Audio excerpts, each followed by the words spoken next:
segundo encontro, né?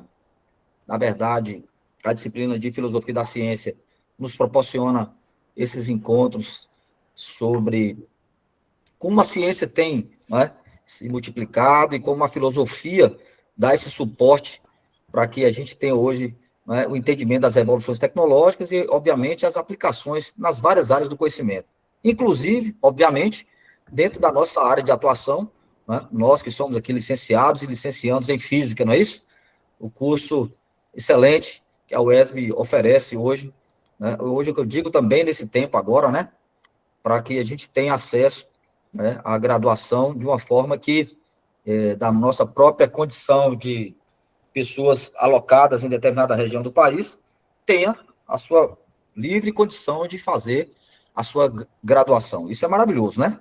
Eu que sou de uma outra década, vocês são mais novos que eu, a gente tinha que se deslocar, né, até o campus, claro, graças a Deus por isso, de poder estudar lá, mas muitas vezes, pelo nosso dinamismo da vida hoje, acaba que nós precisamos realmente adequar essa questão, né, da graduação, da pós-graduação, e isso veio acrescentar, né, a aula presencial, essa forma também de ensino maravilhosa que nós temos aqui. Agora eu estou interagindo com todos vocês, quem sabe Deus é aqui distância, né, e falando da disciplina que é proposta pelo curso. Bem, de mais a mais, nós vamos continuar discutindo hoje na nossa disciplina de Filosofia da Ciência, certo?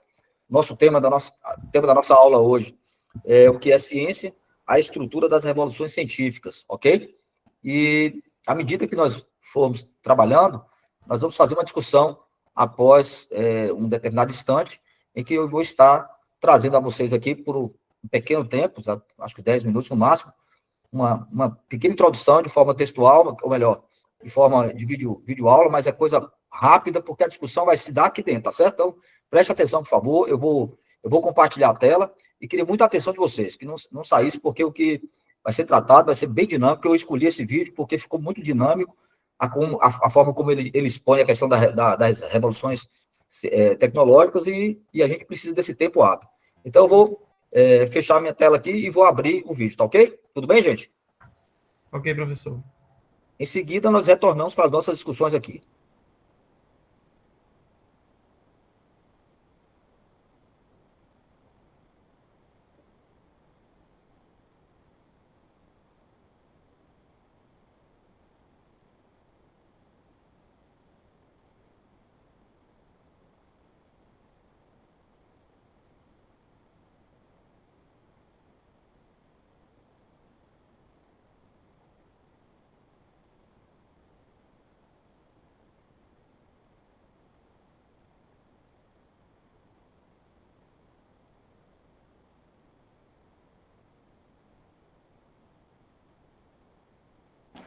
Fala galera, beleza? Tudo bem? No vídeo de hoje eu trago um autor que a UEL resolveu colocar no ano de 2021. É um autor contemporâneo, um filósofo da ciência, muito importante para a gente entender não somente a filosofia da ciência, mas a história da filosofia da ciência, a história da ciência como um todo. O autor que eu vou trabalhar hoje é um autor chamado Thomas Kuhn, e eu vou me ater a uma obra dele que é a mais importante, é a obra chamada Estrutura das Revoluções Científicas, essa obra aqui, certo? Apesar dessa obra parecer ser uma obra relativamente pequena, ela não é muito grande, muito extensa, perto de outras obras de outros autores da história do pensamento, essa obra ela é muito importante para a história da ciência, porque o Thomas Kuhn, ele é sim um cientista, tá? Ele é um filósofo, mas mais do que ser um cientista ou um filósofo, ele é um cara que está preocupado em relatar, em escrever como que historicamente se dá estruturalmente uma revolução científica. Então, esse livro, ele é um livro muito didático até, ele é fácil de ler, ele não é um livro difícil de você compreender. Tem livros de filosofia muito mais difíceis. Por quê? Porque por mais que o Thomas Kuhn trabalhe com conceitos como anomalia, ciência normal, ciência extraordinária, paradigma, revolução científica, por mais que ele trabalhe com tudo isso, são termos que eles se encaixam em um esquema que funciona muito bem. Quer dizer, funciona muito bem para explicar a história da ciência. Então vamos lá. Para o Thomas Kuhn, o centro de toda a teoria dele, de toda a ideia, a história de revolução científica, gira em torno da ideia de paradigma, da noção de paradigma. O que é paradigma para o Thomas Kuhn? Paradigma, de maneira geral, significa modelo, mas para o Thomas Kuhn é um pouco mais do que isso. Para ele, paradigma é as orientações dadas a um cientista ou uma comunidade científica para iniciar e para dar encaminhamento para uma pesquisa. Então, o que é um paradigma? É uma orientação dada da comunidade científica e a comunidade científica para uma determinada pesquisa. E é somente através do paradigma que uma chamada ciência normal ela funciona. Então, como é que funciona tudo isso? Como é que isso se dá de fato? Por exemplo, durante o período antigo, a gente teve um modelo que a gente pode chamar de modelo aristotélico-ptolomaico. O que é o modelo aristotélico-ptolomaico? É um modelo de investigação não baseada na experiência, né, no crivo da experiência, mas baseado na especulação, onde o Aristóteles e posteriormente o Ptolomeu compreendiam que a Terra era o centro do universo. A partir dessa noção, dessa ideia científica antiga de que a Terra era o centro do universo, todas as pesquisas se orientaram dentro desse modelo, dentro desse paradigma, certo? E aí, a partir dessa ideia, dessa noção aristotélica, a gente tem um modelo de ciência normal. É comum, dentro de uma ciência normal, que aconteçam determinados problemas, determinadas questões pelas quais a ciência normal e, consequentemente, o paradigma não conseguem responder.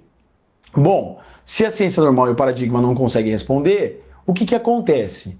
E aí que eu acho que entra uma ideia do Thomas Kuhn muito interessante, que é a seguinte: geralmente a gente poderia pensar que se não deu certo, a gente troca, mas a ideia não é essa. Por quê? Porque uma ciência ela funciona através de um paradigma. Sempre ela precisa de um paradigma para se basear, para se conectar com uma pesquisa chamada científica. Então o que ela faz quando ela visualiza, quando ela tem contato, quando chega até ela uma anomalia? Bom, uma anomalia é alguma coisa que apresenta um certo problema, e aí a teoria científica ou ela descarta essa anomalia como uma possível tese contrária que não funciona dentro daquele paradigma, dentro daquele modelo, ou simplesmente ela deixa aquilo lá como uma coisa que aconteceu fortuitamente ali dentro daquele modelo. Então assim, só para você entender, uma ciência normal, segundo o Thomas Kuhn, nada mais é do que um montar quebra-cabeça. A ciência normal, ela é um modelo de quebra-cabeça. O paradigma é um modelo de quebra-cabeça, onde cada peça deve ser gradativamente encaixada de acordo com aquele modelo. Quando as anomalias elas começam a crescer e elas começam a ser colocadas em xeque pela comunidade científica, veja, direto Thomas Kuhn está dizendo que a pesquisa científica ela é uma pesquisa que envolve um teor social e político. Olha que legal. Porque é o seguinte, a gente tem uma visão meio romântica, às vezes, de ciência, de que a ciência ela é feita por um indivíduo que descobriu, né? Veio meio que uma revelação, uma epifania, e esse cara descobriu, de fato, né? Fez uma descoberta como Newton, caiu a maçã. Não.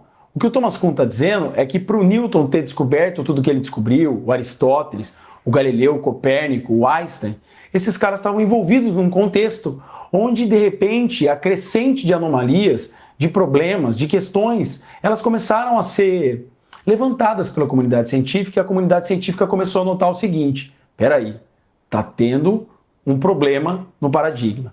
Note uma coisa, é claro no texto do Kuhn que quando há um problema, quando um cientista inicialmente ele levanta a hipótese de um problema dentro do paradigma, um problema dentro do modelo da ciência, o que acontece via de regra é que o fracasso, a incompetência, se assim a gente pode dizer, não é dada ao paradigma, mas sim ao cientista que não consegue montar o quebra-cabeça de maneira adequada. Não consegue utilizar as peças do quebra-cabeça para montar aquela coisa do jeito que explique melhor a realidade. Só que quando as anomalias elas começam a crescer, quando a comunidade científica começa a crescer o questionamento do paradigma, aí a gente pode pensar, então a gente abandona o paradigma. O Thomas Kuhn diz assim, não, a gente entra num período chamado de ciência extraordinária. Então a gente tinha um período de ciência normal, Na normalidade existem anomalias, questões pelas quais uma teoria científica não consegue explicar. Quando as anomalias crescem, a gente entra num período de crise.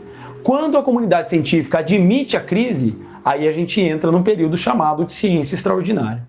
Quando acontece a ciência extraordinária, segundo o Thomas Kuhn, é um período pelo qual a gente tem o seguinte: nós não temos a total confiança num paradigma velho, mas a gente ainda não conseguiu eleger e colocar o outro.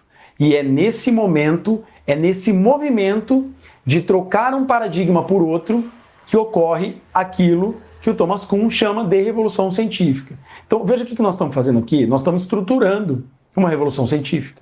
Nós estamos estruturando. E o Thomas Kuhn, ele tem exemplos históricos para mostrar como que essas revoluções elas acontecem ao longo da história da ciência.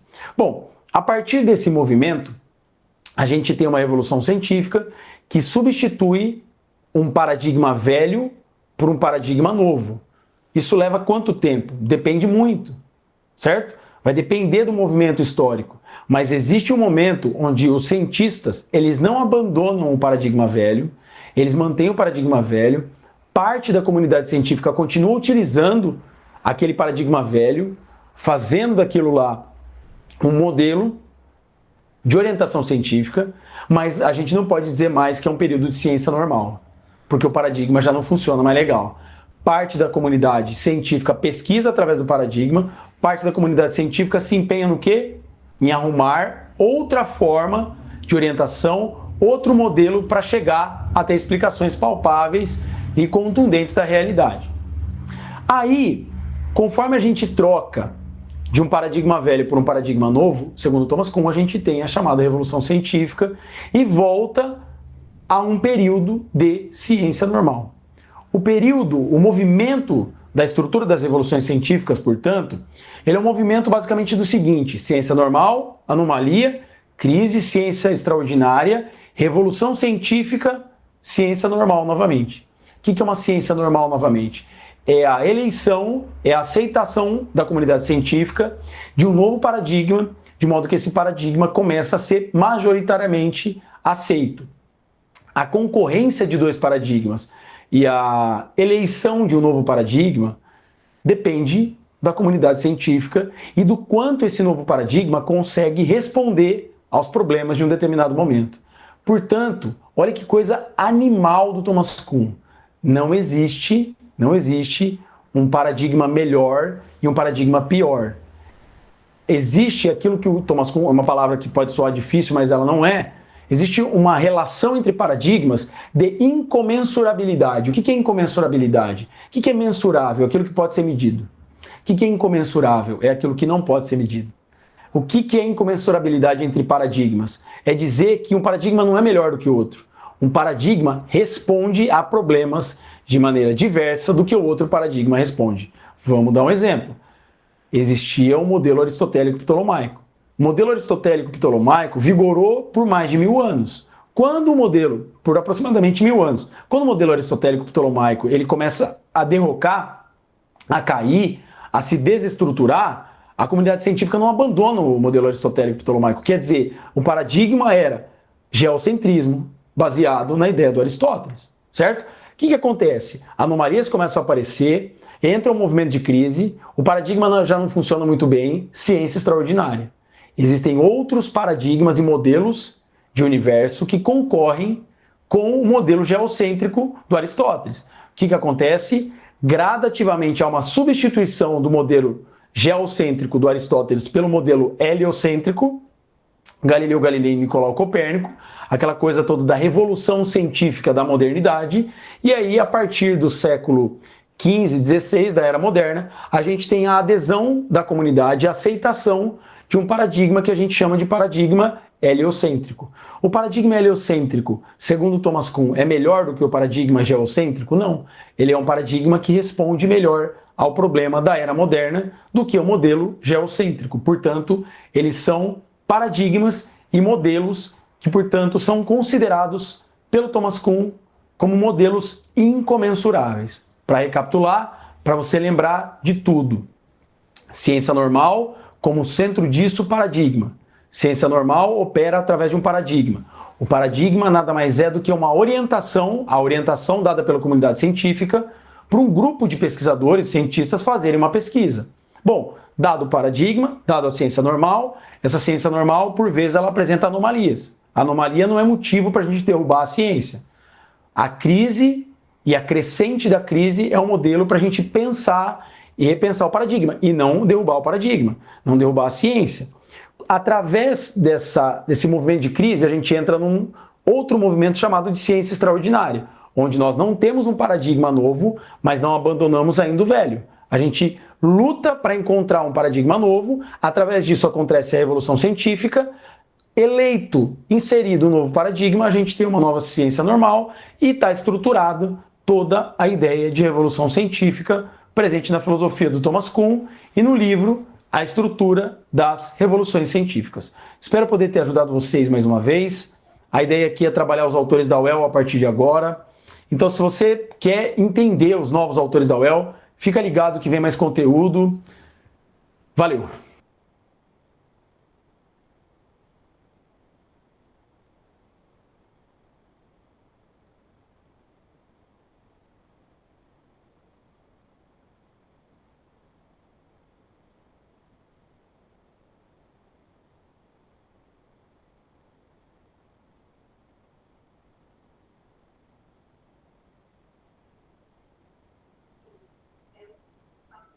Ok, pessoal? Participaram bem? Prestaram Ok, atenção professor. no vídeo? Sim, professor. Sim. Ok. Muito bem. Veja na discussão apresentada pelo jovem, agora que me foge o nome, estava anotando aqui, acabei me perdendo. Mas excelente, vou mandar para vocês, inclusive, esse outro link, viu? O que eu tinha anteriormente, eu enviei, e esse aqui também foi muito didático, foi muito, assim, interessante a forma como ele apresenta a questão da ciência, né, das revoluções científicas no meio acadêmico, ou no meio científico, melhor dizendo. Vocês têm algum comentário a fazer nesse momento? Gostaria de apontar algo que chamou a atenção no vídeo apresentado? Por vez. Eu gostaria de apontar, professor.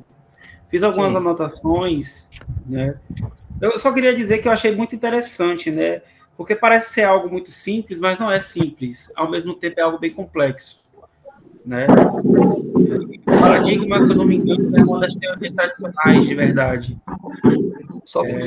Pessoal, tem alguém que está com o microfone aberto aí, por favor? Deixar para que o colega possa se expressar. Pode continuar, querido.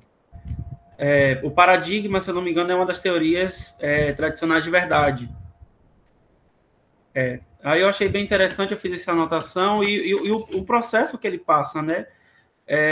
Eu vejo que esse processo aqui me lembrou muito o processo do René Descartes, do questionamento, né, de procedimentos, né, de processos, né, de resultados finais, a fim de se chegar, né, enfim, acho que numa teoria mais conclusa, aceita, né? Volto a citar a questão da teoria da abiogênese, que eu citei na última aula, né, que muitos cientistas acompanhavam, alguns ainda não abandonaram, mas depois que ficou provado, foi deixado de lado, né, e a teoria da biogênese passou a ser a mais aceita. Saindo um pouco de ciência, eu vou trazer aqui a questão mais religiosa. Antigamente nós tínhamos o teocentrismo, né, Deus o centro de tudo. Depois a gente passou até ter o antropocentrismo, né? É até um processo literário que a gente consegue acompanhar, depois, se eu não me engano, do ano 1500, né, que se viu a necessidade, a partir das revoluções, né, de colocar o homem como centro do universo, ou, no caso, dos problemas principais, né, porque é a partir de nós que vem a resolução de problemas, né, novos aceites, e até essas questões aqui, esses pensamentos filosóficos. Então, se existia realmente a necessidade de colocar o homem no centro, para que isso se desenvolvesse. Ao menos na minha percepção foi assim. É isso que eu queria dizer, professor. Obrigado. Ok. Alguém mais quer colocar algum ponto a respeito do vídeo, do que concorda, o que acha em relação às colocações? Pode ficar à vontade. Ok?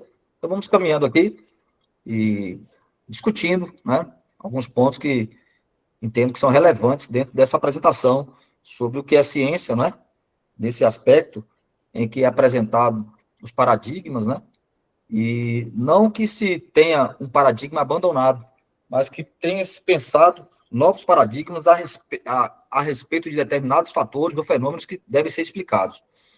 Só um minuto, por favor, viu? Não vontade de espirrar. Bem, então, para Thomas Kuhn, que é o autor, né, do livro, e eu referencio para que vocês possam adquirir ou então abrir, baixar o material se estiver disponível para leitura, excelente, não sei se vocês já viram aí, mas o Thomas Kuhn, ele traz de forma muito interessante a questão da noção de paradigma, né? Paradigma, a palavra em si seria modelo, né? Um modelo, mas ele trata de forma muito mais assertiva quando se trata de ciência, ok? Ele vai colocar que, para Thomas Kuhn, o paradigma são orientações dadas da comunidade ou pela comunidade científica, né? Para iniciar ou dar um encaminhamento para uma determinada pesquisa.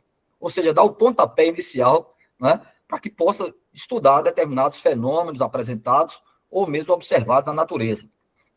Dentro dessa perspectiva, observamos que a ciência ela não se dá de forma estanque, ela não é produzida a partir de um momento único em que alguém olhou o fenômeno físico, vamos dizer assim, e a partir dali ele tira toda uma teoria, toda uma investigação e chega a conclusões claras e lógicas naquele instante. Pelo menos isso não é o comum de se ver, ok? Vocês podem me ouvir bem aí, gente? Estão participando? Ou só o Luciano?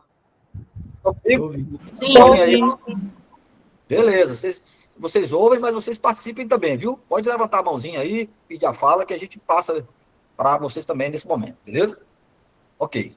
Então, nessa perspectiva, pessoal, nós podemos observar, não é, que a ciência ela se dá a partir, só um minuto, a partir de acúmulos, digamos assim, de conhecimentos prévios.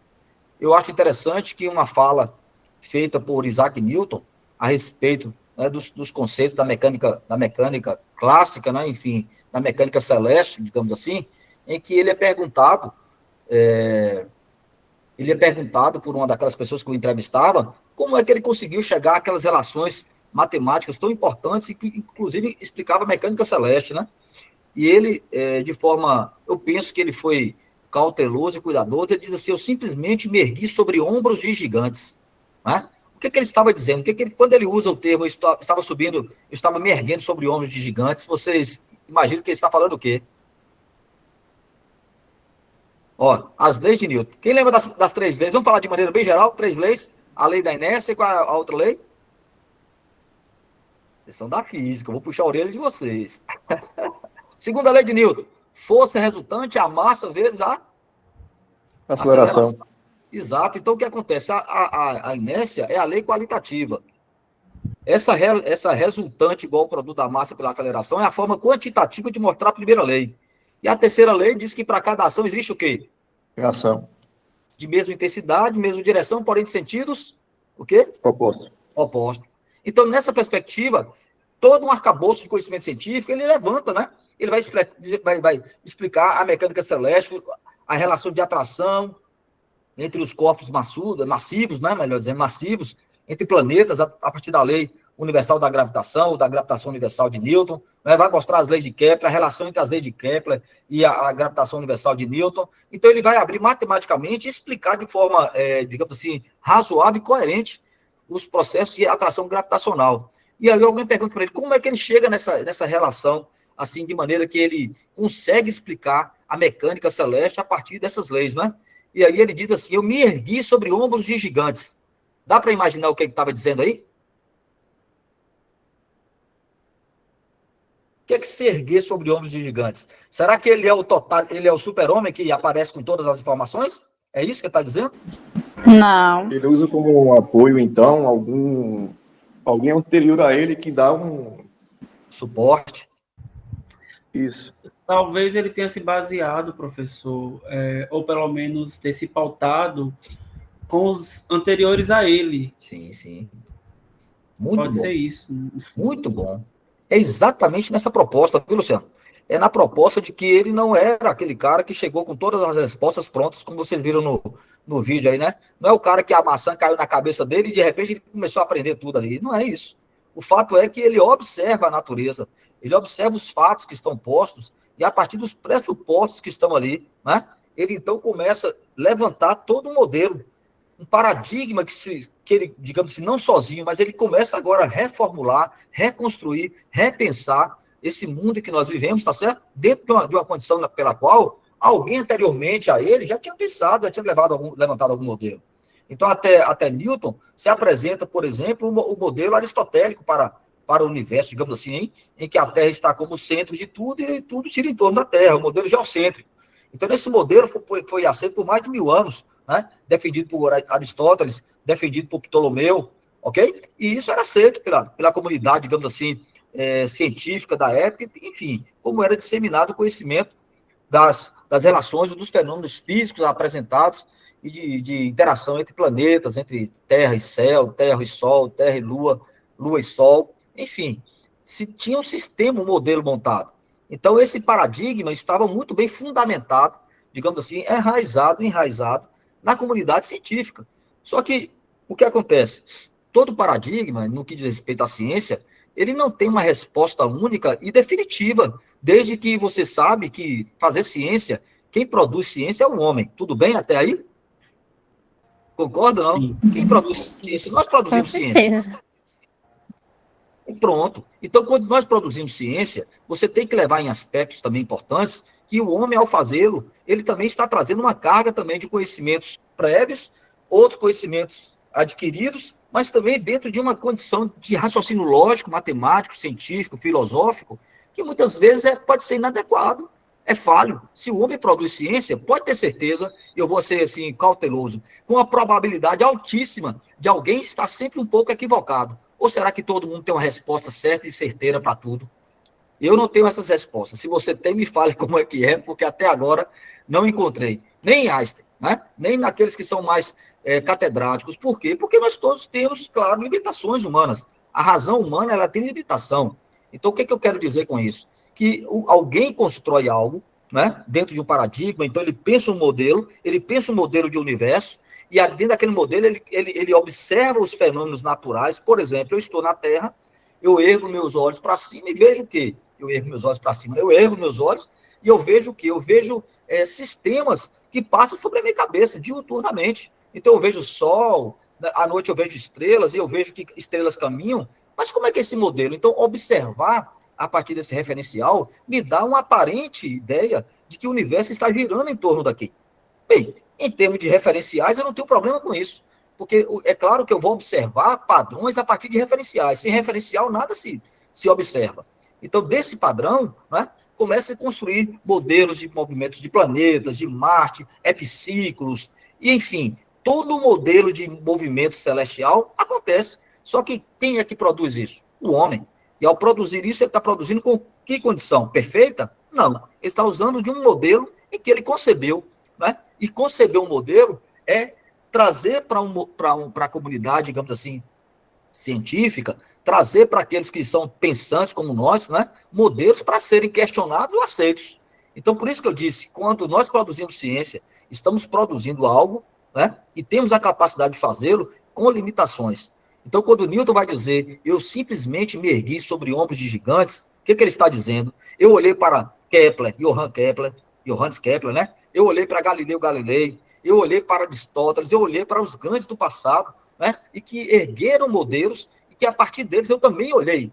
Então, a ciência nos permite o quê? Curiosidade e conhecimento. Então, o paradigma é apresentado, né, dentro de um modelo, de uma orientação, e ele pode ser aceito por uma comunidade. Agora, tem uma questão que eu queria trazer para vocês aqui, tudo bem? Ok? Posso trazer? Bem, Sim. então, pode acontecer em algum momento em que esse modelo, esse paradigma, digamos assim, não é que está apresentado ali, tenha algumas anomalias, alguns problemas que, de certa forma, fica engasgado assim para ter uma solução e que às vezes se passa por cima porque não tem uma resposta melhor para trazer, para apresentar, né? Existem paradigmas, existem modelos, digamos assim. A ciência, como eu falei, como ela tem suas limitações, ela é capaz de parar num determinado instante, observar uma anomalia, e aí ela pode fazer o quê? Ela pode abandonar um paradigma ou ela deve repensar o paradigma anterior? O que vocês acham? O caso do modelo geocêntrico, né? Abandona-se esse modelo ou repensa-se a partir dele, dentro das anomalias apresentadas nele? O que vocês acham sobre isso? Eu acho que deve existir um reposicionamento para pensamento a partir dele. Porque se chegou a essa conclusão de que a Terra era o centro do universo, né? E através do método da dúvida, vamos dizer assim, né, se questionou que possa ser que a Terra não seja, então a partir disso eu acho que tem que seguir um modelo, né? No caso, para se chegar realmente a um novo modelo de pensamento a partir desse, ou pelo menos voltar até onde se chegou para entender aonde se errou. Ok. Gostei disso, Luciano. Alguém mais quer colocar algo assim? Pode ficar à vontade. Estou vendo o Luciano participando, vocês estão mais quietinhos, mas fala aí, pessoal. O que vocês acham sobre isso? Eu acredito que a pessoa, quando está de fora, olhando a ideia do outro, tem uma percepção melhor. Aquele negócio de ficar olhando a vida do outro. Sempre a gente olha uma coisa, um detalhe, e acaba repensando de outra maneira e tudo. Acho também importante ter esse compartilhamento de ideias. Certeza. Muito bem, vamos aplicar isso. Alguém mais quer colocar algo a respeito? Pelo que eu entendi, professor, desse vídeo aí, quando se surge um paradigma, ele ainda continua sendo usado pelos cientistas até surgir outro modelo novo, que isso não é assim do dia para a noite, para poder ser substituído. Ok. Alguém mais quer colocar algo a respeito? O professor, eu posso tentar citar um exemplo? Pois não. Eu vou citar o exemplo do meu antigo emprego. Eu tinha um processo lá em que eu buscava melhorar o que eu já tinha. Sim. Né, os sistemas que eu já tinha. Ou seja, eu passava a entender um pouco mais sobre o sistema e tentar trazer ideias que melhorassem ele para um resultado superior àquilo que ele já me apresentava. Talvez também possa ser trabalhado em cima disso, né? Melhorar aquilo que a gente já tem. Pronto. De forma mais simples. E aí, Gilberto, quer falar alguma coisa também? Fica à vontade, viu? Tamo junto. Tá desligado seu microfone.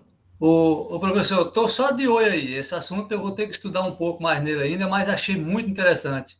Beleza. Um monte de pulga atrás da orelha aqui já correndo.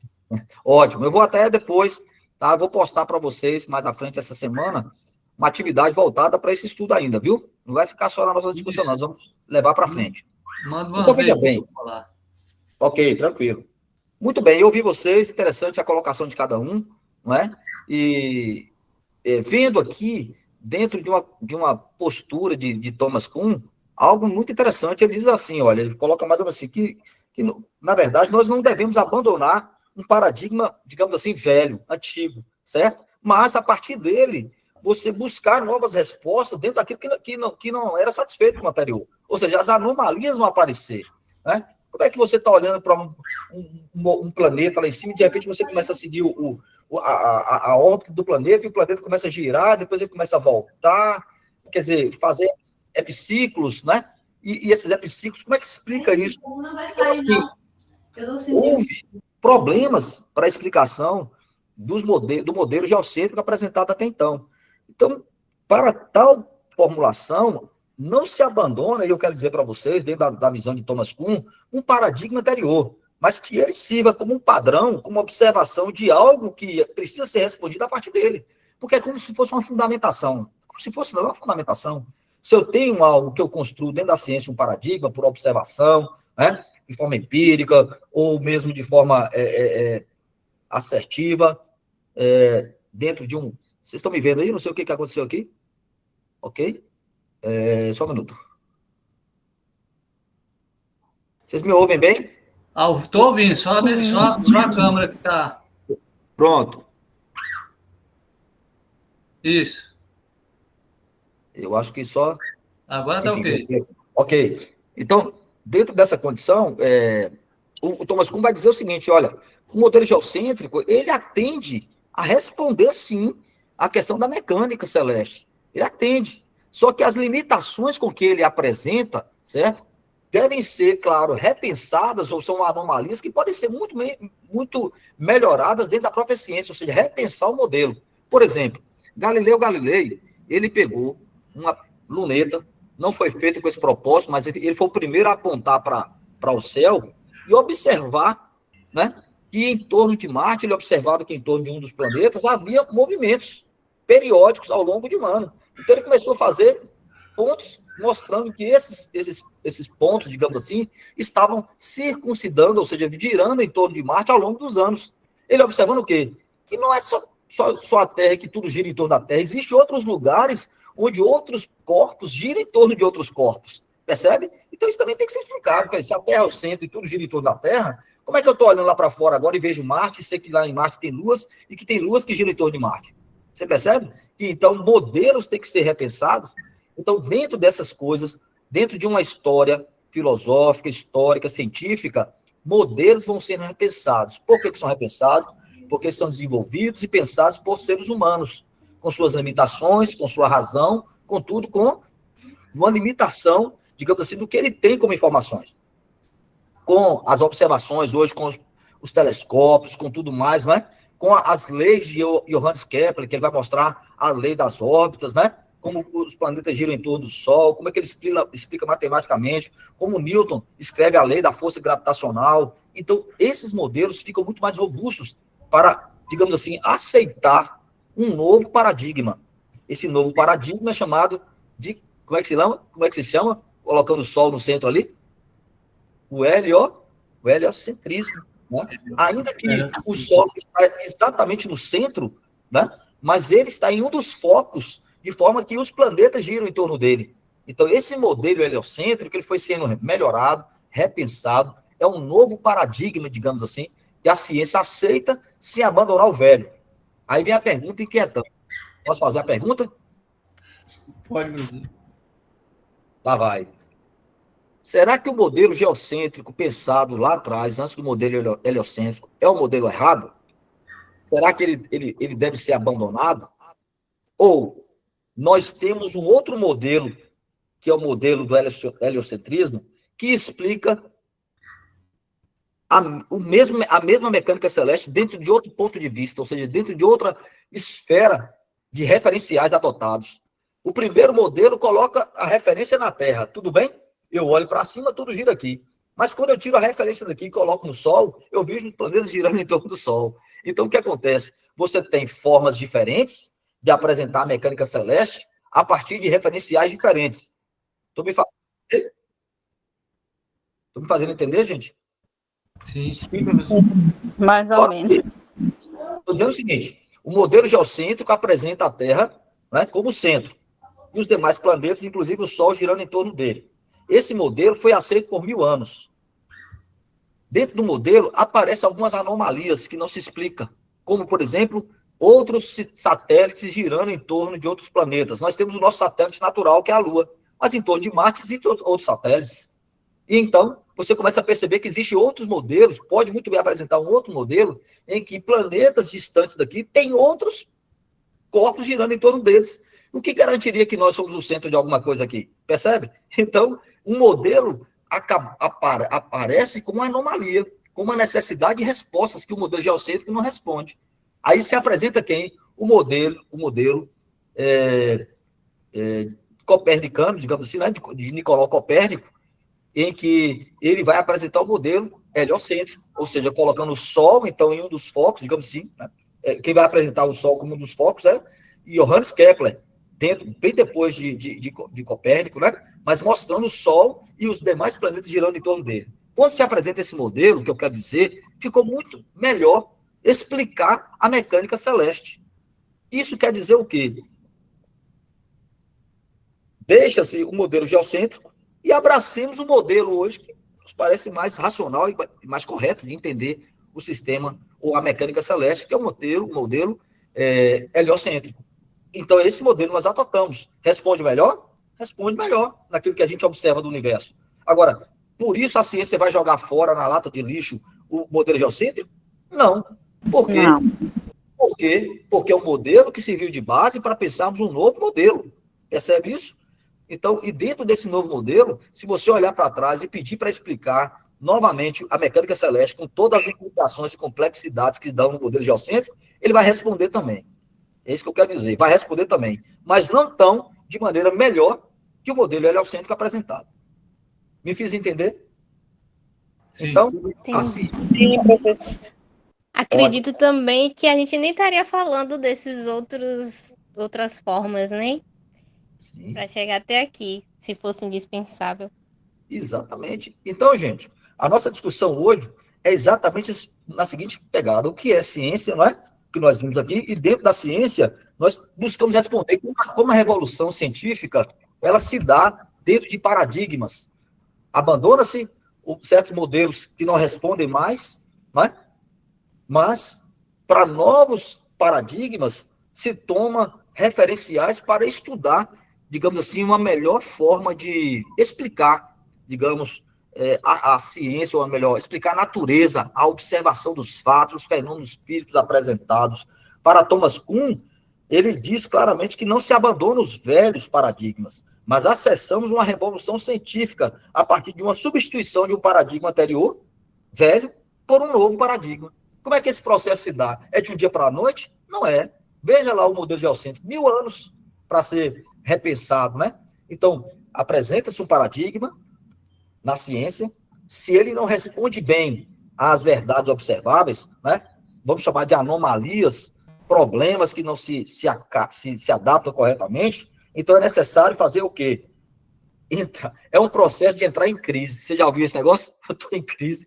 É isso, a ciência também entra em crise. Porque ela fala, bicho, moço, esse modelo aqui agora, e agora isso aqui, e não explica isso, como é que eu vou fazer? Esse momento de parar e pensar, é reformular, é repensar, tá? A ciência busca novas respostas para então trazer um momento entre um paradigma velho, preste atenção, e um paradigma novo. Entre um modelo velho, digamos assim, antigo, e um modelo novo. Que momento é esse? É a chamada ciência extraordinária. É onde você não deixa nenhum e nem abraça o outro de vez. É aquele processo ainda de arrumação, tá entendendo? Quando a ciência, então, ela está entre um modelo e outro, para abraçar aquilo que é mais coerente, o que é mais correto, o que é uma verdade, dentro de uma aceitação do que se verifica qualitativamente e quantitativamente. Pode ficar à vontade, eu estou falando demais, estou ouvindo um pouco vocês. Posso ir à frente? Pode. Vocês estão me entendendo, gente, o que eu estou discutindo aqui com vocês? Sobre a questão de um paradigma velho. Um paradigma velho, ele não é descartado por Thomas Kuhn, quando ele coloca, né, a ciência das revoluções científicas. Ele não descarta, ele está dizendo o seguinte, um modelo anterior, um paradigma anterior, ele serve de parâmetro para novos paradigmas serem levantados, ok? Me permita fazer mais um exemplo disso, trazer mais um exemplo. Houve um camarada por nome que nós conhecemos por demais, Aristóteles, né? E ainda continuamos falando dele. Ele apresenta algo interessante, porque esses caras do passado, vocês sabem que realmente eles se davam por observação, e dentro disso também construía conceitos filosóficos e tentavam também dirimir alguns pensamentos científicos do que observava. Um deles, ele dizia o seguinte, olha, um corpo em movimento, presta atenção comigo, um corpo em movimento estará em movimento sob a ação de uma força. Bom, pensa aí, uma cadeira, uma bola de futebol, pronto, uma bola de futebol. Então a bola está parada lá, você chuta a bola, a tendência dela é deslocar, não é isso? Então ele vai nos dizer que uma vez que o corpo entra em movimento, cessar das forças, ou cessar da força, cessa o movimento. Ele está dizendo assim, um corpo, sob a ação de uma força, entra em movimento, cessando-se a força, cessa-se o movimento. Será que ele está correto nessa afirmação? Será que existe algum equívoco? Será que a observação nos mostra isso? Por exemplo, eu chuto uma bola de futebol, aplica-se uma força numa bola, ela se desloca-se. Então, depois de um tempo, ela tende a parar ou ela continua em movimento? Ela tem Tende a parar. Tende a parar. Uma cadeira, você empurra a cadeira, a tendência dela é deslocar-se. Depois de um tempo, ela também para. A caneta aqui sobre a mesa, não é? Todos os corpos, em algum momento, quando você observa o fato, o fenômeno físico, sobre a ação de uma força, cessa-se a força, depois de um tempo, o corpo também cessa de se movimentar, é o que a gente observa naturalmente. Beleza. O pensamento aristotélico também se deu dentro dessa questão do movimento dos corpos, né? Chega um cara mais tarde chamado Galilei, né? Galileu Galilei, ele levanta um modelo intuitivo maravilhoso. O cara tá à frente do seu tempo. O que é que ele disse? Sim, pode falar, Gilberto. Professor, o Galilei, ele já pegou essa teoria aí que o senhor falou o nome, que eu não sei falar direito, já mastigada, né? De um outro aí, que veio meio que... Aí o outro parou e Galileu pegou no caminho andado e bateu o martelo, não é isso? Veja bem, eu vou pegar só parte da sua fala aí. Galileu Galilei pegou o mastigado de alguém que ele pensou lá, o que ele pensou sobre movimento, e ele agora, como um ser pensante, ele vai trazer alguns questionamentos a respeito do modelo anterior. Ele não vai aceitar tudo da forma como está. A ciência não aceita assim. A ciência se dá a partir de observação, né? A partir da experimentação e a partir de modelos que tentam explicar melhor o que foi pensado anteriormente. Ele, de fato, não descarta o que Aristóteles fez, mas ele pensa um novo modelo. Tá entendendo, Gilberto? Sim. Então, o que ele vai dizer? Ele vai falar, peraí, eu vou fazer o seguinte, ele traz um modelo, ele escreve um folhetim, né? E ele, no folhetim, ele coloca os personagens. Um era Simplício e eu esqueci o nome do outro. Então, ele está escrevendo, porque não podia falar abertamente ali na Idade Média, porque senão podia sofrer alguns danos, inclusive de vida. Então, ele escreve um folhetim, né? E coloca ali. A Inquisição, né? Exatamente. Fala, Leandro. Pode dizer. Não, professor, foi mal, perdão. Então, ele vai dizer o seguinte, ele começa a explicar um modelo, ele fala assim, Simplício, imagine um corpo colocado sobre uma superfície e uma força é aplicada sobre ele. Ele tá aqui, ó, começando a destruir a ideia de Aristóteles, presta atenção. Então, uma força é aplicada sobre esse corpo.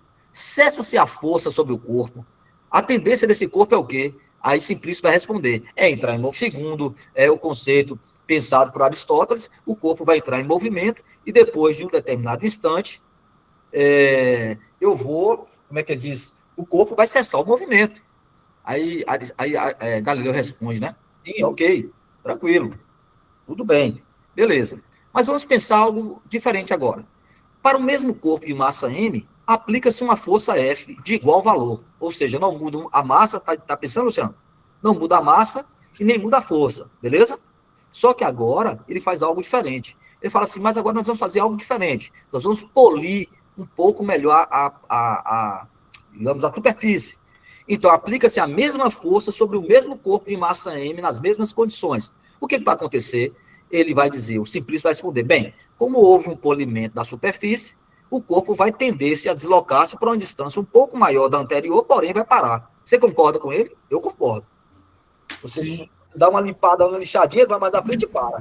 E aí Galileu continua nessa conversa maravilhosa, discreta, levando Simplício para o aperto. Eu acho maravilhoso isso. Porque ele vai dizer assim, então ok. Então, se nós polirmos essa superfície, tá prestando atenção comigo, gente? Levanta a mãozinha. Estou ligando o carregador aqui, porque o carregador do computador está descarregando. Beleza. Então tá. Deixa eu ver aqui, porque a câmera saiu do ar aqui. Tem alguém abriu a fila aí? Ah, tá. Beleza. Beleza? Então, beleza. Agora, vocês estão me ouvindo bem? Que eu saí do ar aqui, não sei por quê. Sim, senhor. Então, vou falando, enquanto vocês me ouvem.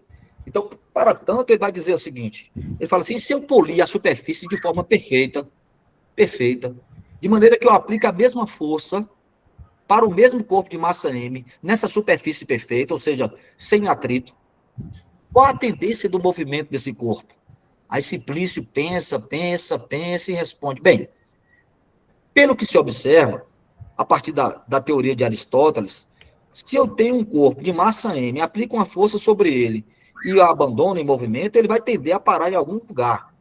Mas nessa nova condição, em que uma superfície é totalmente perfeita, aplicando-se uma força, a mesma força sobre o corpo de mesma massa, a tendência é que ele entre em um movimento gradativo, ou melhor, um movimento contínuo e sem mudança de velocidade. Ou seja, mantendo-se em movimento retilíneo e o quê? Constante? Retilíneo e constante. Uniforme, né? UMRU. O que é um movimento retilíneo uniforme? É aquele movimento que os corpos se mantêm uma trajetória retilínea com velocidade constante. Beleza? Então, é nessa pegada aí, Galileu vai dizer assim, sim. Então, você está me dizendo que se você suprimir aquilo que é o dificultador do movimento, ou seja, você elimina o atrito, Aplica-se a mesma força sobre o corpo de massa M, esse corpo tende a permanecer em movimento ad infinito. Ad infinito, ou seja, ele não muda a trajetória, ele se mantém com velocidade constante e vai numa trajetória retilínea. O que ele fez com isso? Ele trouxe um modelo que bateu ou pisou em cima do modelo. Tá bom? Ele tangenciou o modelo de Aristóteles, está certo? O que eu quero dizer, gente, e a gente discute aqui, é o seguinte: claro, se eu aplico uma força no corpo de massa M, ele vai deslocar-se e vai parar em algum momento, porque existe atrito de contato entre a superfície dos corpos. Concorda com isso? A cadeira, a bola, né? Existe o movimento contrário do ar, ou seja, tem a resistência do ar. Mas se nós eliminarmos esses fatores que dificultam o movimento, a tendência do corpo não é ficar estanque, mas a tendência dele. Não é que ele vai ficar infinitamente indo, mas a tendência dele é permanecer em movimento retilíneo, o quê? Uniforme. Foi por isso que ou melhor, Isaac Newton vai lá na frente e diz assim: eu me ergui sobre ombros de gigantes. Por que ele falou isso? Porque ele pensou esse modelo de Galileu Galilei. Ele pensou esse modelo. Ô, Marcelão, obrigado, viu? A frequência já está aí, viu, gente? Então, assim, dentro dessa condição, o que eu quero dizer, pessoal, é que modelos não são descartados na ciência para serem esquecidos e jogados fora. Ainda que ele seja abandonado, porque não responde às necessidades e aquilo que de fato a ciência nos apresenta, as revoluções científicas, ele serve, no mínimo, como algo que pode ser olhado para ele e, a partir dele, né, repensado novos modelos. Porque quem garante a você e a mim que amanhã um modelo científico que hoje é tão seguro assim, pode dar uma ruída e depois tremer nas bases, desculpa usar esse termo, e umas anomalias enormes aparecerem e ter que repensar. Você já pensou nisso? Você tem alguma coisa para trazer para a gente aí? Antes de terminar essa aula, porque tem uma coisinha para você também pensar hoje. Ô, professor, eu penso na ideia de por que a Terra não para de girar. Então, quebrou as pernas de Aristóteles. Porque a Terra não para de girar, como? Não entendi. Porque a Terra não para de girar em torno do Sol, né? Sim. E aí, como é que você responde a isso? Você, aí que tá o problema. Porque a Terra não para de girar em torno do Sol. É uma força, talvez, do vento, do tempo mesmo, que acaba levando nessa. E sem falar que é uma coisa divina, né, cara? A resposta certa é essa. Eu não sei se seria isso, Gilberto, mas deve ter alguma coisa a ver com o Sol, pela Terra estar girando em torno do Sol, né? Okay. Do calor, sim, né? É tão complicado. O que, Larissa? Do calor. Calor. O Sol tem... Sim, é uma forma. A energia, então, nesse caso aí, para você, tem a capacidade de transformar isso numa energia mecânica, na energia térmica e energia mecânica. Interessante isso. Alguém mais quer trazer uma ideia para isso? Apareceu o José Ricardo aí, dizendo que a lei da gravitação universal de Newton explica isso. Pois é, cara. Então, você quer falar um pouquinho aí? Pode falar aqui, AGC Consultoria. Pode abrir. Quem falou fui eu, né? Ah, sim, José Ricardo. Fale aí, por favor, querido. Na verdade, Newton fala sobre isso, que remonta à própria surgimento do universo, né? Ok. O próprio universo tem uma dependência intrínseca com a gravitação, né? A própria formação das estrelas, Ok. a poeira cósmica e tudo. Maravilha. Gira em torno disso. Claro que depois veio Einstein, evoluiu, né? Ok. Então, Gilberto, pode dizer, Ricardo. Fechou? É só isso, só falar. Muito bem. Obrigado, Ricardo, pela participação, viu? Muito bem-vinda nesse momento aqui. Alguém, Neus colocou, acredito que seja uma queda constante da Terra ao Sol, livre de forças dissipativas, uma queda... por aí. Veja como é que as coisas são colocadas, né? Então, o que acontece? Modelos são apresentados, né? Nós conhecemos a lei... existe uma lei, vou falar de uma só, depois tem outras para se discutir, mas existe a lei da gravitação universal de Newton. Ele diz o seguinte, que existe uma força gravitacional.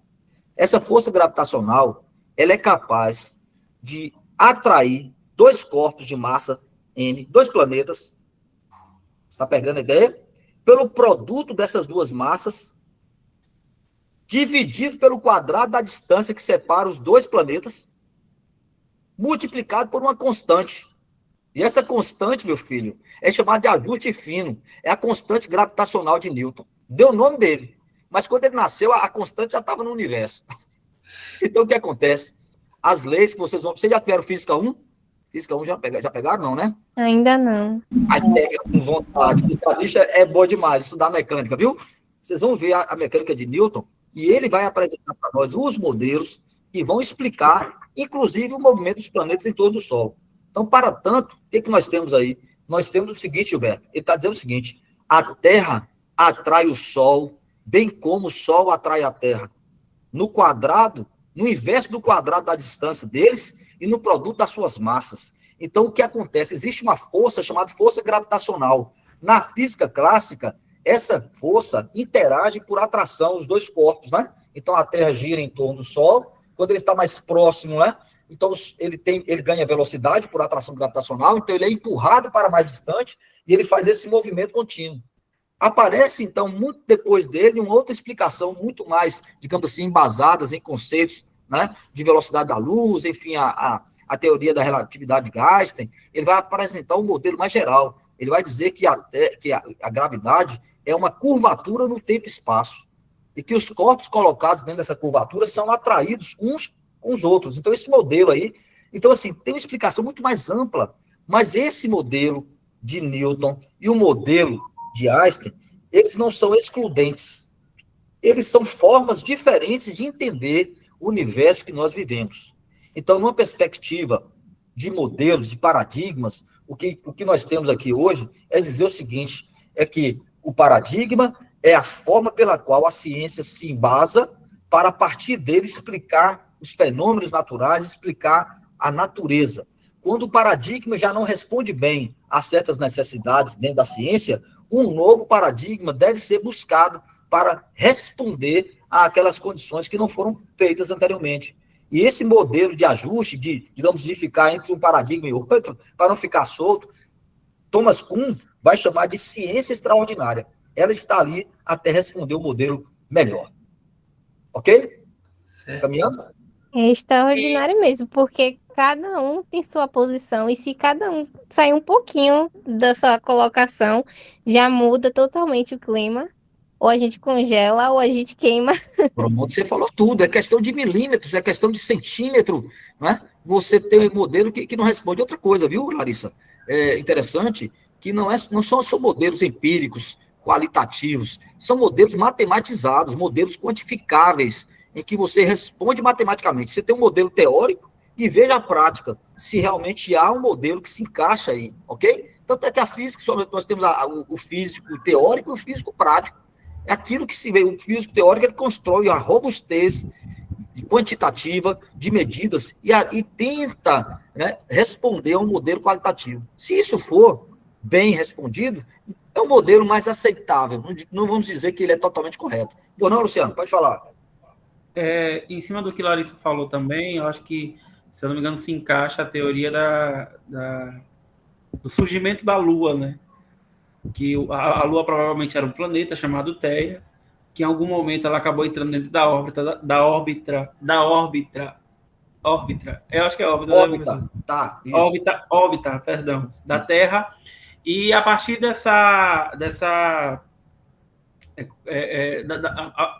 porque a massa da Terra era muito maior do que o da Theia, né? Eles acabaram se chocando, como a Terra era menor, acabou entrando no núcleo da Terra, os fragmentos viraram a Lua, né? Que é o que a gente tem hoje. Então, acho que é mais ou menos isso que Larissa falou, explicou. Ok. Um modelo que se explica, né, para a forma da ciência tentar explicar também a Lua como satélite nosso. A GC Consultoria levantou a mão, quer falar, querido? Por favor. Não sei se foi agora, eu não percebi. Ok. Então, vou caminhando em qualquer momento aí, pode interpelar. Me permita trazer outro exemplo, queridos. E não vou entrar aqui para polemizar, mas vou levantar isso para vocês, porque nós fazemos ciência. Todo ser pensante, né, ser humano, em que há capacidade cognitiva de fazer ciência, ou seja, enfim, nós todos, de maneira geral, uns mais assertivos, porque estão mais interligados dentro de um determinado ramo do conhecimento, e vão nessa direção, mas isso não nos implica ficarmos alheios a isso. Principalmente aqui no meio acadêmico, que nós podemos pensar de forma livre também, não é, a respeito dos modelos. Veja bem, o modelo que está apresentado hoje para a formação do universo, né, é o Big Bang. Tudo bem até aí? Big Bang. Então, Sim. Big Bang parte de um pressuposto de que houve, né, um modelo apresentado em um determinado instante em que, em uma fração de milésimos de segundos, um pequeno ponto, ele sofre uma inflação violenta, né, e que tudo, então, se expande a partir de um determinado e único ponto, até, e eu vou ser bem rápido aqui, por pouco tempo, até que tudo, essa inflação ocorre e tudo se organiza ao longo de milhões e bilhões de anos, né? 12 bilhões de anos, aproximadamente, se não me engano, é a conta colocada pela teoria.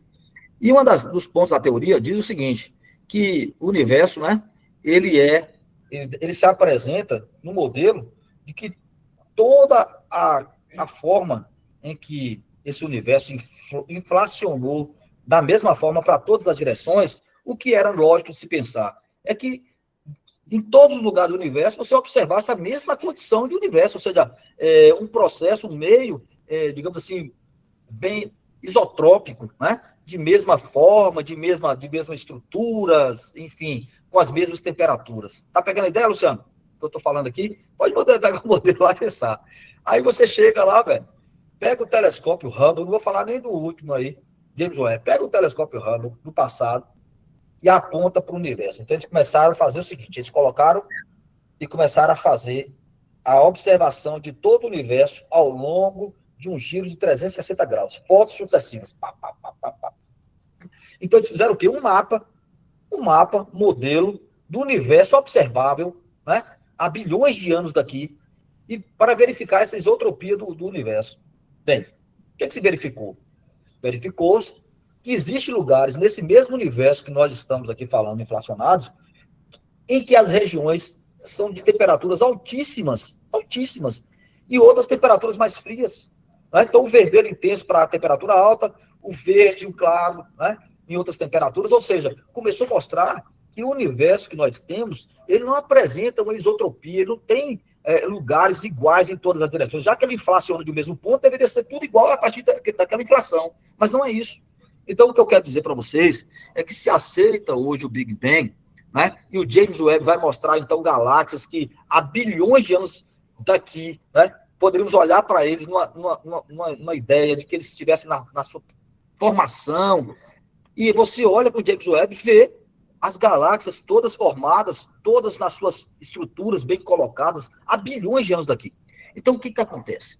O modelo está posto, mas hoje na comunidade científica é necessário buscar novos modelos, porque as anomalias que começaram a aparecer com as observações do James Webb, com as observações do telescópio Hubble do passado, já trazem questionamentos se esse modelo que está apresentado é o mais correto.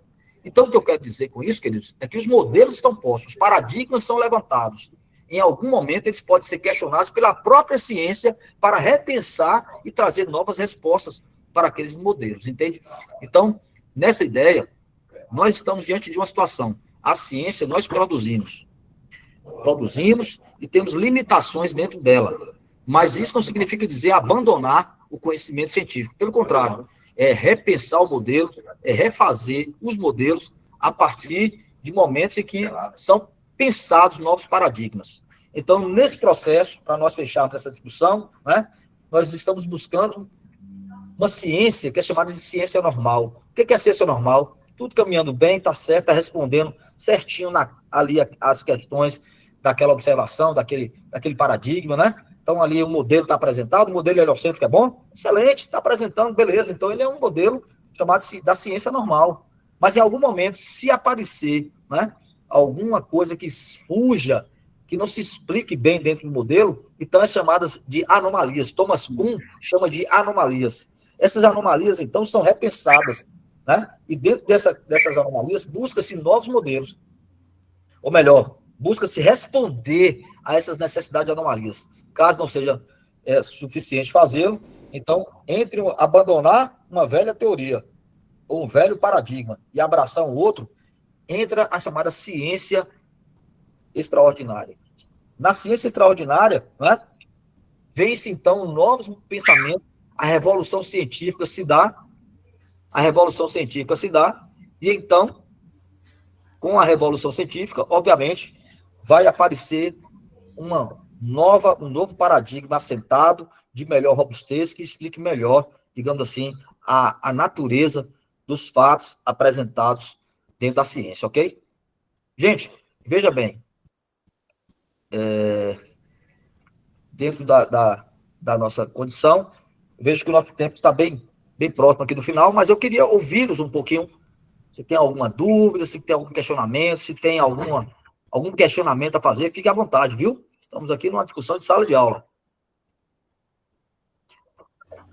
Sobre o que o senhor estava falando, surgimento de novas dúvidas e tal, que agora, não, já tem um tempo, que tem estudos sobre o Sol ter uma irmã gêmea. Então, se o Sol tiver uma irmã gêmea, talvez tenha outro sistema solar, né? E com outros planetas e talvez até vidas. Não é? Veja, então, dentro dessa perspectiva de que, dentro da estrutura do universo, né, que garante ter outros sistemas solares, nós não conhecemos ainda, né? Mas a gente sabe que, dentro dessa estrutura tão gigantesca, não é, que nós não conseguimos nem ainda repensar, se não me engano, hoje, se nós pudéssemos sair de um extremo do universo observável até o outro extremo do universo, precisaremos viajar 93 bilhões de anos-luz. Né? Isso é distância. Anos-luz é distância. Então, como é que a gente concebe isso? Na nossa mente, a gente tem aquilo que é observável, a ciência que nós desenvolvemos, e os modelos são apresentados. Mas, como a Larissa colocou muito bem, poderemos certamente descobrir novas coisas à frente aí, né?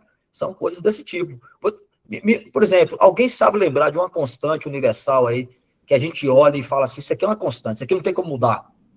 Alguém tem uma constante dessa aí? Lembra aí, Luciano? Cadê José Ricardo? Hoje a memória está falhando, professor. Vamos lá para a velocidade da luz. Quem lembra da velocidade da luz aí? A constante de gravitação universal, né? Que tem uma constante também. A constante da gravitação universal de Newton, maravilhosa. Uma outra constante aí, a velocidade da luz. 300 mil constante quilômetros. de elasticidade, né? Também é outra, a constante de elasticidade, ou seja, o que a natureza apresenta para nós. A constante do gás intermassivo, exatamente, né? As leis de Gay-Lussac, por aí vai. Muito bem. Então, são muitas constantes. E dentre essas constantes, existe uma que eu queria destacar agora, antes de terminar nosso momento de encontro, que é a constante de velocidade da luz. A luz, nos parâmetros atuais, ela é capaz de alcançar uma velocidade de 300 mil quilômetros em 1 segundo. Ou seja, é ir próximo da Lua em 1 segundo. Entre nós e a Lua, 384 mil quilômetros. Então, imagine o que é essa velocidade, certo? Só que, quem garante a você e a mim, isso apresentado, isso responde satisfatoriamente ao que nós temos como paradigma atual, apresentado pela relatividade de Einstein, certo? Para baixas velocidades, nós vivemos muito bem, felizes com as leis de Newton, viu? Física clássica, para nós, responde o que a gente precisa que esse mundo nosso mundo atual, com baixa velocidade. Mas em alta velocidade, o que é alta velocidade? A velocidade da luz, a teoria da relatividade de Einstein busca responder melhor. Né? Então, o que acontece? É que se amanhã ou depois encontra-se uma nova constante com velocidade maior do que a velocidade da luz, eu não estou dizendo que vai ter, mas se encontrar, nós não encontramos ainda, beleza? No mundo físico não temos.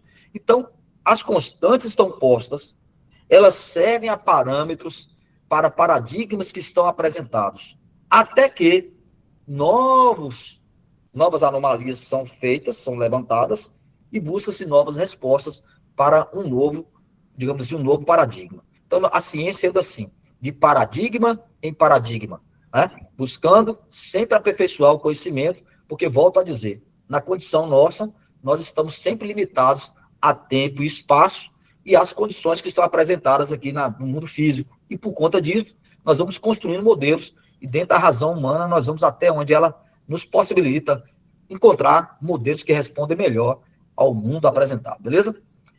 Eu queria deixar esse momento com vocês aqui. Vou, mais à frente, postar a atividade da terceira unidade. Não está disponível para vocês ainda, mas eu vou liberar ainda no início dessa semana, ok? Essa atividade vai estar mais à frente e teremos um novo encontro se Deus assim nos permitir, de hoje a 15 dias. Ok, professor. É depois do São João. Já tá. Se quiser marcar para outra semana, eu também não estou, não, porque eu vou precisar viajar. Gente, eu falei muito, eu ouvi pouco vocês. Eu ouvi Luciano, eu ouvi Gilberto, eu ouvi Larissa, José Ricardo, mas Leandra, eu pensei que Leandra levou a mão e falei, ela vai falar. E aí, não, professor, eu estava aqui no negócio. Mas eu quero ouvir vocês, viu? Então fiquem à vontade aqui para a gente interagir aqui na aula, tá bom? Não falei muito não, professor, porque eu estava prestando mais atenção, ouvindo e tentando entender, porque, assim, eu tenho muita dúvida a respeito desse contexto. É algo que, assim, mexe muito com o meu pensar, sabe? Implica muito com a minha mente. Então, eu prefiro ouvir para tentar ver se eu consigo entender melhor a respeito do assunto. Até porque tem muitas dúvidas em torno de tudo isso, a respeito do Sol, a respeito da Lua. Aí a colega falou, né, que no caso... que ouvi-se já falar que tem o Sol tem um irmão. Aí meu cérebro já começa a, tipo, meu Deus, como assim? A querer distorcer, sabe? Sim. A ter questionamentos, tipo, a Terra gira, o Sol também gira, os dois giram em comum consenso, aí vira tipo um conflito comigo mesmo. Então, eu prefiro, às vezes, ouvir para tentar entender, porque esse questionamento comigo já vem desde a época da escola, a respeito de muitas coisas. Principalmente, que eu não sei se o senhor vai tocar nesse contexto, principalmente a criação humana, tipo dos homens sapiens, essas coisas todas. Aí, então, comigo mesmo já é um embate que vem dentro de mim. Para não falar e acabar falando coisas que não é do meu entendimento, eu quero aprender e, por isso, prefiro ouvir. Muito bom. Eu fico agradecido em ouvir sua fala aqui, de forma tão franca e assim sincera, viu? Recebo suas palavras com sinceridade aqui e entendo claramente que esses conflitos que você passa no entendimento de certas coisas, nós todos passamos em algum determinado momento buscando respostas das quais muitas vezes nós não temos. E vou dizer mais para aquietar seu coração. Nos modelos apresentados, eles não estão fechados com respostas únicas. Nós buscamos sempre, dentro dessa discussão nossa, trazer novas respostas, né? De forma que seja que acrescente para o nosso conhecimento, não só científico, não só pessoal, mas social, para que todos possamos entender melhor a dinâmica desse mundo físico que nós vivemos nele, ok? E dizer para você o seguinte, fique tranquila, minha jovem, que você não está sozinha nisso não, mas está chegando aí, ó, disciplinas de física, Física 1, maravilhosa, vai trabalhar aí a parte de mecânica, né, a dinâmica, por que os corpos entram em movimento? Entram em movimento por ação de uma força. Então você vai estudar força nas leis de Newton. E aí alguém pode perguntar assim, tá, e uma vez que ele entra em movimento, como é que eu explico esses movimentos lá dentro? Aí você vai estudar a cinemática, vai descrever os movimentos. Aí lá na frente você vai encontrar o quê? As leis de Newton, vai encontrar a mecânica celeste. Então, assim, fique firme no seu curso, tá certo? Não desista dele, porque esses conflitos que você tem aí hora para apresentar ou buscar respostas, eles vão, assim, digamos, se não responder a todos os seus conflitos, vão te ajudar bastante a entender o mundo físico criado que nós estamos vivendo, tá certo? Então é um bom sinal saber que você está ligada e é melhor ouvir mesmo, né, do que falar. Às vezes eu falo demais aqui, eu falo, rapaz, fica quieto para ouvir o pessoal, porque assim, tem um momento da interação, eu estou enquanto professor aqui, então é claro que eu tenho que interagir mais dentro da discussão, tá? Mas é óbvio que foi muito interessante. Obrigado, Leandra, pela sua colocação. Em algum momento, se você quiser questionar, fique à vontade para falar comigo. Eu tenho aí também como trazer alguns pontos para você dentro desses conflitos, se eu puder responder. Outra se coisa a colega for... Desculpa, professor, mas se a colega for daqui, né, tem a biblioteca da UESB que tem, né, se ela quiser estudar um pouquinho mais sobre as leis de Newton e tudo, e lá tem também um local que é reservado para você estudar. Claro. Você está falando de onde, Leandra? Muito obrigado, viu? Mas é porque eu sou de longe, eu moro no interior, em Baixa Grande. Sim. O meu método de estudo tem sido muito com meu colega Luciano, nos momentos vagos, a gente tem estudado muito, a gente faz videochamadas para poder discutir, interpretar um pouco, entender não só a matemática, mas também filosofia, ciência da filosofia, e assim, esses têm sido os meus métodos de estudo, mas eu acredito sim que eu vou acabar ou tendo mais conflito, professor, sinceramente, eu tendo mais conflito interior, ou tendo uma clareza e um conhecimento mais abrangente. Entendi, sim. Veja bem, estudar isso. Estudar é um processo, né, de ajuste de conhecimento e às vezes eu vou usar esse termo, um desajuste em outros momentos, para a gente poder, de forma cognitiva, encaixar melhor aquilo que nos dá respostas melhores, né?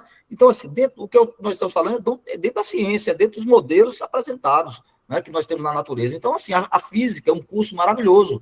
Eu digo para você que nós aqui nos mantendo nele, certamente nós veremos muitas coisas interessantíssimas, tá certo? E que modelos já estão muito bem fundamentados, né? As leis de Newton, e que explica esse mundo muito bem, e que nós vivemos com o contexto que a gente sabe tranquilamente desenvolver modelos matemáticos que explicam o fenômeno natural, digamos assim. Então, fique tranquila, tá certo? Estude mesmo. Obrigado, Luciano, por esse apoio. Vocês estão aí trocando essas ideias no estudo, faz todo sentido. Eu sugiro até que vocês façam isso, gente. Não fique assim distantes, não. Eu sei que às vezes tem conflitos de tempo e tudo, mas acho um momento para conversarem, porque isso aí ajuda bastante no conhecimento. De mais a mais, queria agradecer a vocês, tá certo?